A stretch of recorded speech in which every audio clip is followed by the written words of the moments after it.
I loved writing Gold. I wrote it in the run-up to the 2012 Summer Olympics, which were happening in my home city, right here in London. And there was so much excitement. Journalists were covering it.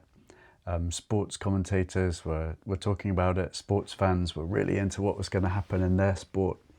And I thought I would cover the Olympics the way a novelist could, which is to look at this really strange question at the heart of it, this culture of winning.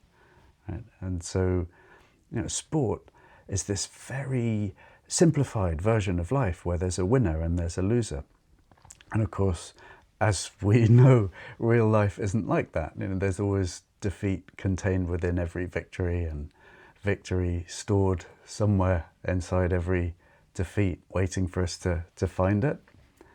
And so I wondered what would be the way to tell that story, and I tell it through two athletes. They're cyclists, and they've been rivals and they've been friends their whole life. And so somewhere in the rivalry and somewhere in the friendship is an answer to this question, like how fierce do we need to be with ourselves and each other? To what extent do we use each other to process our own trauma and our need to kind of escape from that? And do we use each other in a kind way, or do we use each other in a violent way to escape from that? Right? So it's a book about sport, but it's also a book about healing.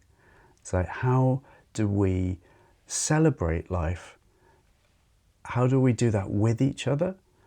And how do we do that in such a way that we don't hurt one another as we heal and as we get our needs met, right?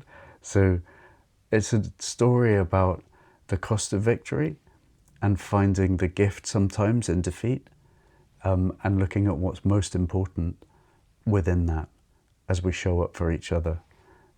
It's a really unusual book, Gold. It was really fun to write. And if you read it, I hope you'll enjoy it too.